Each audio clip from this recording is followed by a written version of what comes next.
Hello, hello mes amis, comment ça va, comment vas-tu? J'espère que tu vas bien. Nous voici encore une fois pour l'étude de la leçon de Kol Sabbat, leçon numéro 6. Pour le 9 août, la leçon cette semaine, c'est cet événement principal qui est la traversée de la mer Rouge, mais on va voir quelques circonstances et événements avant et après, en commençant par le fait que Pharaon laisse finalement les gens partir jusqu'au cantique de Moïse, qu'on va retrouver aussi dans l'Apocalypse, donc c'est très intéressant de pouvoir revoir tout ça ensemble. J'espère que tu as passé une belle journée de sabbat et que nous puissions donc rentrer dans ce sujet qui va nous inspirer, puisque je crois que l'histoire de la traversée de la mer Rouge, je me souviens quand j'étais enfant, il y avait un tableau à la maison qui décrivait justement la mer qui s'ouvrait et les gens qui passaient. C'était quelque chose que je ne connaissais pas très bien l'histoire. On était à cette époque, j'étais catholique, mais je ne connaissais rien de la Bible. Mais de voir cette mer qui s'ouvrait et puis les gens qui commençaient à traverser, c'était impressionnant. Donc c'est une histoire que nous aimons tous parce que c'est une histoire de victoire. Donc les bons, les fidèles, ceux qui sont les enfants de Dieu gagnent. Mais il y a beaucoup de circonstances et des choses qui vont se passer surtout après, qui révèlent que même ceux qui ont traversé la mer Rouge n'étaient pas là vraiment animés par une profonde conviction ou d'un amour envers Dieu. Alors, ce sont des choses qu'on verra plus tard dans le texte, non seulement cette semaine, mais les semaines suivantes. Le verset à mémoriser pour cette semaine est celui-ci, Exode 14, 13, 14. Moïse répondit au peuple, « Ne créez rien. Restez en place et regardez la délivrance que l'Éternel va vous accorder en ces jours, car les Égyptiens que vous voyez aujourd'hui, vous ne le verrez plus jamais. L'Éternel combattra pour vous et vous gardez le silence. » C'est un verset puissant. On a envie de lire ce verset tous les jours et sortir pour aller travailler avec cette conviction que nous allons gagner. On sera plus fort que toutes les adversités de la vie. C'est un moment de gloire.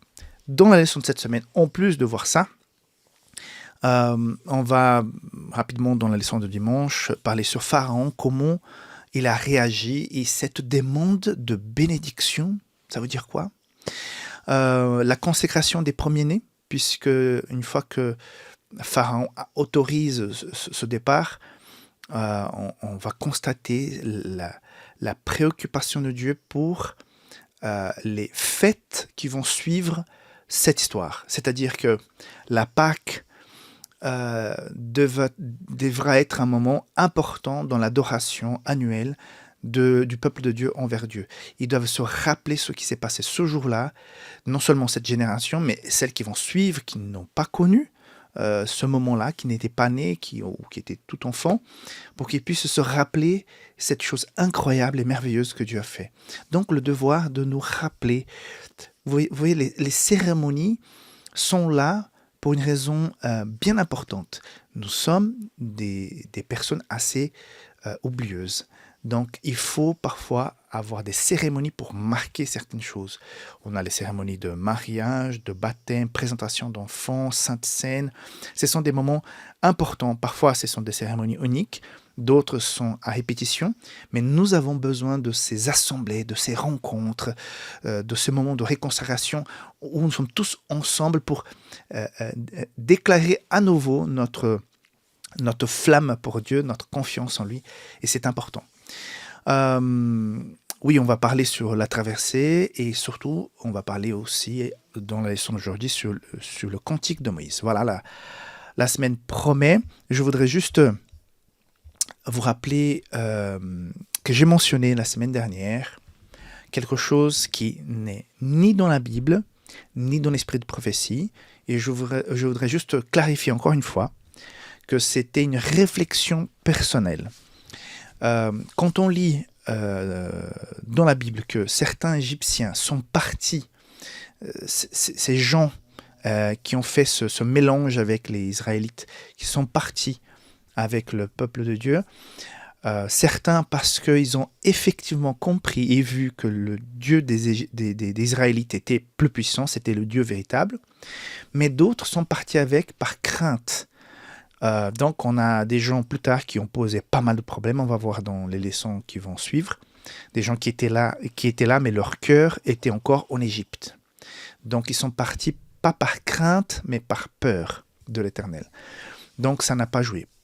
Mais en sachant que parmi ces gens, il y avait quand même des Égyptiens qui ont accepté la foi en Dieu, qui ont accepté ce Dieu des esclaves, puisqu'ils ont constaté sa puissance, c'est ça qui m'a amené à dire que, éventuellement, avec la 10e plaie, je pense que certains Égyptiens ont peut-être trouvé refuge chez les Israélites pour pouvoir protéger leur premier-né.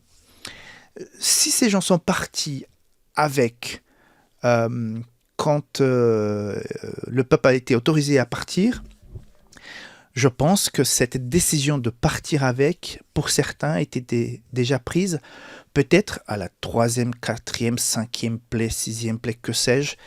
Mais voilà, j'ai l'impression, c'est une intuition, mais ce n'est ni biblique, ni dans l'esprit de prophétie, c'est personnel, que certains ont déjà pu protéger leur enfant, leur premier-né, lors de la 2e plaie, chez les Israélites qui avaient le sang sur la porte. Voilà, c'est une réflexion personnelle.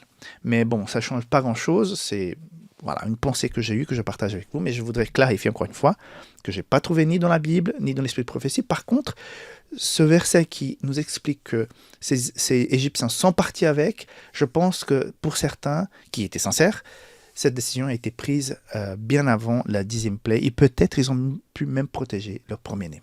Voilà, on se retrouve rapidement pour la leçon du dimanche. Que Dieu puisse te bénir pendant cette semaine. Et j'espère que la leçon cette semaine va te faire grandir dans la foi. Bye bye.